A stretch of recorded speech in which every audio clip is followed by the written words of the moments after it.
Magandang araw mga kaplantito, plantita. Gusto ko pong ipakilala sa inyo ang isa sa kasama ko dito ngayon sa bahay. Ang pangalan po niya ay Black Prince.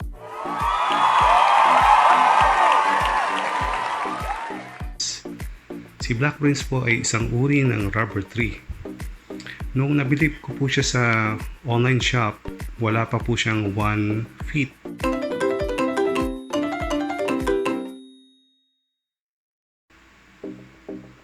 So mababa lang po siya nung nabili ko.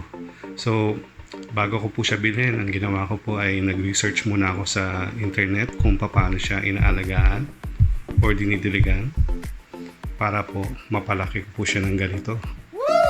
So nalaman ko na hindi pala siya dinidiligan araw-araw or twice a day. Dinidiligan lang siya once or twice a week para maging masigla at maganda ang kanyang paglaki. Pero kailangan nyo i-consider or i-check palagi ang lupa. So pag ang lupa daw ay dry na at wala pang 1 week, pwede nyo siyang diligan. So depende rin po. Hindi nyo rin dapat sundin yung once or twice a week strictly. I-check nyo rin kung kailangan na pa siyang diligan.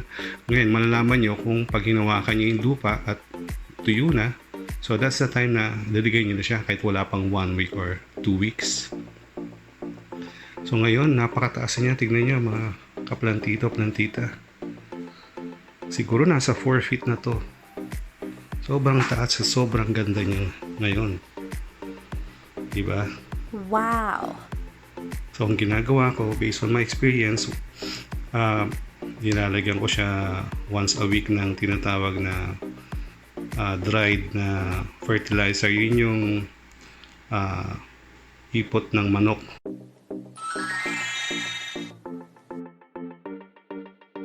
Na dried na nabili ko rin online. So once a week ko siya dinidiligan or nilalagyan nung nilalagyan ng fertilizer para kahit paano merong pumapasok sa kanyang vitamins na makakatulong sa kanyang paglaki. Tignan niyo naman, napakaganda niya ngayon. Diba? Yan, no? Kumikintab pa siya. Wow! Ang ganda niya mga kaplantito, plantita. Yan.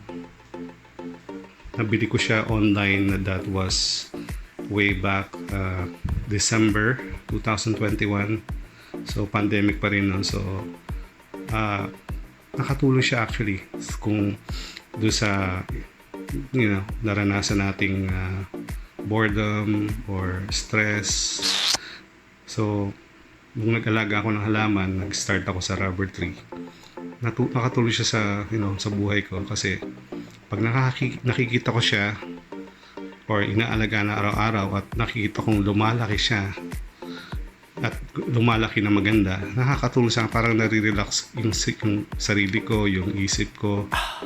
Sabi nga nila, ang halaman ay nakakatulong mentally. So yan, tignan niyo mga kapatid, ang ganda niya.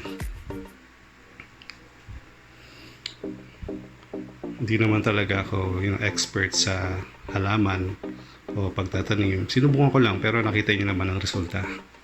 Diba? Worth it. Pagka everyday nakikita mo siyang ganyan, parang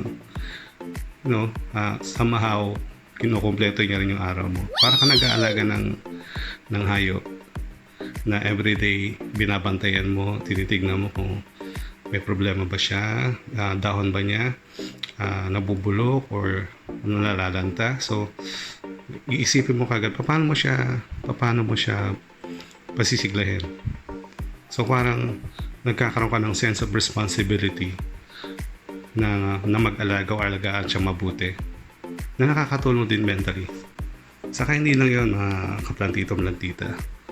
Ang halaman kasi or yung rubber tree based sa internet, isa siya sa tinatawag na nakakatulong na makapag purify ng air around you. So since maliit lang tong kwarto, nakakatulong siya talaga kasi based on my experience before, everyday pagkagising ko ng umaga, nagbabahinga ako. Everyday yun.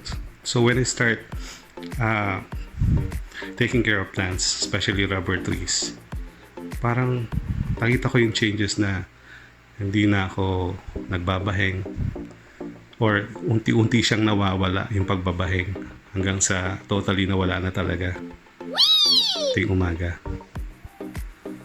Ayan, so isa lang yan sa rubber tree na inaalagaan ko. Siya si Black Prince. Pwede kayo mag-start if you're interested, no?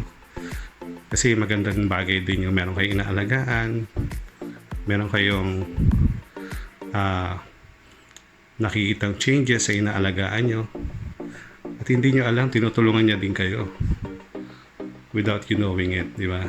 Hanggang dito muna ang aking vlog about my rubber tree. Siya si Black Prince. So if you're interested, you can also try. Let's start to plant, any plant, rubber tree or any plant that you will be interested into.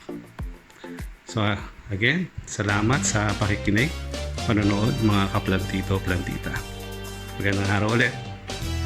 Bye-bye.